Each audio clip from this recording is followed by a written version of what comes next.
नीम करौली बाबा जी के बहुत से चमत्कार हैं। आज हम आपको बाबा जी के कुछ चमत्कारों से अवगत कराते हैं। एक घटना के अनुसार नीम करौली बाबा जी के परम भक्त ओंकार सिंह जी के पुत्र युधिष्ठिर सिंह के साथ नीम करौली बाबा सुबह के समय युधिष्ठिर और उमादत्त शुक्ल जी मंदिर से बाहर निकलकर आ गए।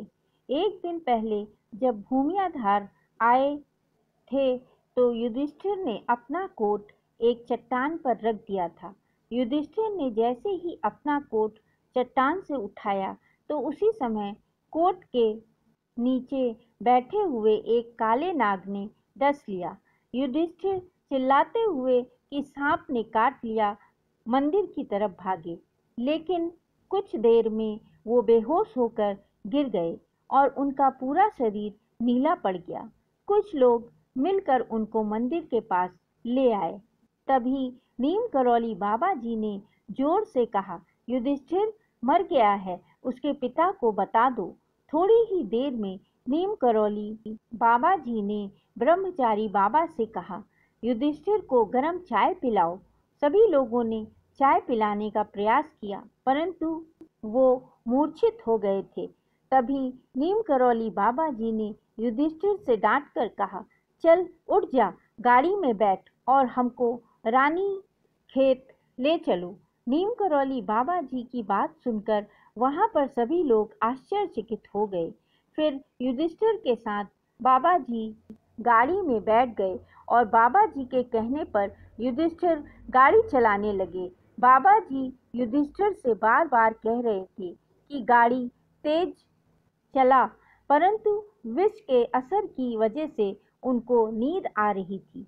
तो बाबा जी अपने पैर की ठोकर मारकर युधिष्ठिर से कहते, सोता क्यों है, गाड़ी चला। थोड़ी देर में गाड़ी रानीखेत पहुंच गई। रानीखेत पहुंचते ही बाबा जी ने कहा, अब वापस कैंची धाम चलो। कैंची धाम आश्रम पहुंचकर बाबा गाड़ी से उतरकर अंदर चले गए। तब तक युधिष्ठिर को पूरी तरह से होश में आ गए थे और विष का असर भी खत्म हो गया था। इस तरह से श्री नीम करौली बाबा जी ने युधिष्ठिर के प्राण बचाए। एक और कहानी के अनुसार एक समय की बात है, नीम करौली बाबा अपने कुछ भक्तों के साथ नैनीताल के हनुमानगढ़ी मंदिर जा रहे थे। तभी अचानक नीम करौली बाबा जी ने अपने ड्राइवर रामानंद जी से गाड़ी तेज चलाने के लिए कहा। थोड़ी देर में काठगोदाम से ज्योली कोट के बीच में एक सुनसान जगह पर गाड़ी रोकने के लिए कहा और गाड़ी से उतरकर जंगल की ओर चल दिए। वहां पर जाकर देखा तो एक वृद्ध महिला अपने बेटे के पास बैठकर रो रही थी। नीम करौली बाबा ने उस वृद्ध महिला से कहा, माई हमको रोटी खिलाओ। वृद्ध महिला ने बाबा से कहा, कमाने वाला तो मर गया तो रोटी कहाँ से खिलाऊं।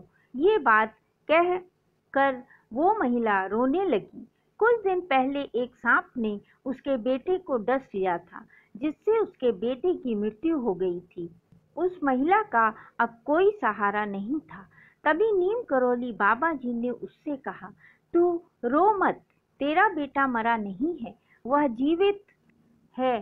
फिर बाबा ने उसके बेटे को अपने हाथों से स्पर्श किया तो वह जीवित हो गया। उसके निर्जीव शरीर में प्राण आ गए और थोड़ी ही देर में वो उठ बैठा।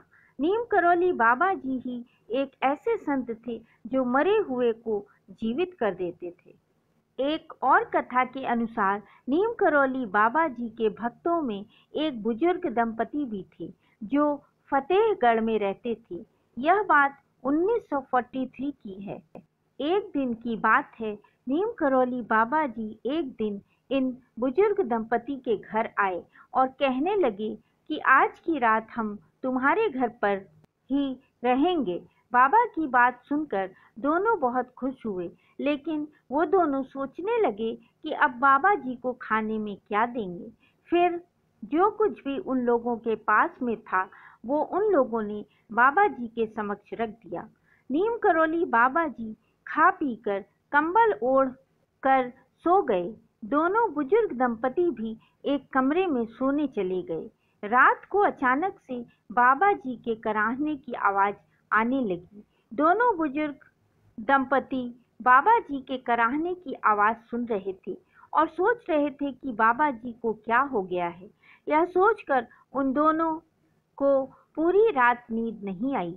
जैसे ही सुबह नीम करौली बाबा जी उठे तो बाबा ने उन बुजुर्ग दंपति को एक चादर लपेट कर दी और कहा, इस चादर को गंगा जी में प्रवाहित कर देना और इसको खोल कर मत देखना, वरना तुम लोग फंस जाओगे। नीम करौली बाबा जी ने वहां से जाते हुए उन दोनों से कहा, तुम लोग चिंता मत करना, तुम्हारा बेटा कुछ दिनों के बाद वापस आ जाएगा। ये बात कहकर नीम करौली बाबा जी वहां से चले गए।